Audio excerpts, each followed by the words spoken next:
Thane I tell you Mukesh Ambani and Anil Ambani ఈయన గుజరాత్ నుంచి ఎక్కడి నుంచి వస్తున్నాడు. వస్తూ థానే దగ్గర ముఖేష్ అంబానీకి 10 ఏళ్ళు, అనిల్ అంబానీకి 8 ఏళ్ళు, ఇద్దరికి చెరో 10 రూపాయలు ఇచ్చి గరుకు ఆజాం అని చెప్పి వచ్చేసాడు. ధీరుభాయ్ అంబానీ వదిలేసి వచ్చాడు. అక్కడి నుంచి ఇక్కడ దగ్గర 40-50 కిలోమీటర్లు థానే టు ముంబై. 50 కిలోమీటర్లు అవతల 10 ఏళ్ల వయసు పిల్లోని 8 ఏళ్ల వయసు పిల్లోని చెరో 10 రూపాయలు ఇచ్చి వదిలేసి గరుకు ఆజాం వచ్చి వచ్చేస్తే ఆ తమ్ముని ఎమ్మడి పెట్టుకుని ఆ వయసులో ఇంటి దాకా 10 రూపాయలు కూడా ఖర్చు పెట్టకుండా ఇంటికి రీచ్ అయ్యాడు ముఖేష్ అంబానీ. 10 సంవత్సరాల వయసులో ఆ ఎంటర్‌ప్రెన్యూర్‌షిప్ స్కిల్స్ అంటే ఒక అవసరం, ఒక ఆబ్జెక్ట్ ఉంది, నేను ఇంటికి రీచ్ అవ్వాలంటే డబ్బులు ఖర్చు పెడితే రీచ్ అవుతాం. డబ్బులు ఖర్చు పెట్టకుండా రీచ్ అవ్వాలి. ఎట్లా రీచ్ అవ్వాలి? మనమేమో వాడికి 25 సంవత్సరాలు వచ్చినా కూడా నువ్వు పాకెట్ మనీ ఇవ్వాలి, అన్ని చేస్తేనే కానీ విడిపోడు. మరి ఉందా నీ దగ్గర అంతా? So before you compare seat. ఇప్పుడు ఎవడైతే ఉద్యోగస్తుడిగా ఉండేవాడు వాటి రోజున ఎంటర్‌ప్రెన్యూర్ గా బ్రహ్మాండంగా సంపాదిస్తున్నాడు, ఓకే రైట్. ఎప్పుడు అమెరికాలో ఉంటాడు, ఆస్ట్రేలియా, గోవాలో ఉంటాడు, అటు ఉంటాడు, ఎంజాయ్ చేస్తున్నాడు లైఫ్, కరెక్టే.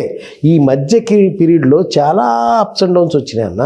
పెళ్ళాం పిల్లలు వదిలిపెట్టి వెళ్ళే పరిస్థితి వచ్చింది, పరుగు పోయే పరిస్థితి వచ్చింది, వ్యాపారం మూసుకునే పరిస్థితి వచ్చింది, జనాలు తూతూ చీచి అనే అసహ్యంగా ఎల్లగొట్టిన పరిస్థితి వచ్చింది, అప్పులు పాలే జనాలు కాళ్ళ పట్టుకుని కొట్టే పరిస్థితి వచ్చింది, వ్యాపారం నడవని పరిస్థితి వచ్చింది, ఈ లోపల కరోనా వచ్చింది, ఇంకోటి తెలంగాణ వచ్చింది, ఇన్ని వచ్చినాయి. వీటన్ని నెలదొక్కుని పోయిన తర్వాత ఇవాళ రోజున అక్కడ క్యాండిడేట్ కూర్చున్నాడు. కరెక్ట్. ఈ స్టేట్ ఆఫ్ మైండ్ కి చాలా తేడా. ఇక్కడి నుంచి ఇక్కడికి రీచ్ అవ్వాలంటే ఈ ప్రాసెస్ మొత్తం కావాలి. ఇది లేనప్పుడు ఇక్కడికి రీచ్ కాలేదు. వాడు తెలివైనడు, నువ్వు తెలియకుండా వాడికి నువ్వు కావాలి. మళ్ళీ వాడు అక్కడ ఉండాలంటే నువ్వు ఇక్కడ ఉండాలి. ఇక్కడ ఉంటేనే వాడు అక్కడ ఉండగలడు. So you are not less important than anyone else. కాకపోతే నీ employability skills I use a right word, నీ ఎంప్లాయబిలిటీ స్కిల్స్ ని నీకు అమ్ముకోవడం చేతనైతే నువ్వు అంతకంటే బెటర్ ఉంటావు. ఇప్పుడు సుందర పిచ్చే ఉన్నాడండి, ఇంద్రాణి ఉందండి, వీళ్ళు ఉద్యోగం చేస్తున్నారు, వ్యాపారం చేస్తున్నారు, జాబ్ పక్క, they are employees, right, they are on rolls.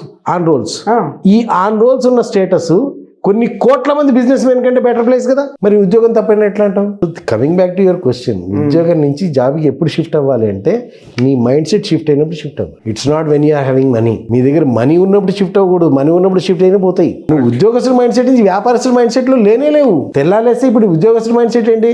ఈ నెల ఫస్ట్ వచ్చేసింది, నాకు ఈ నెలలో సంపాదన ఎట్లా?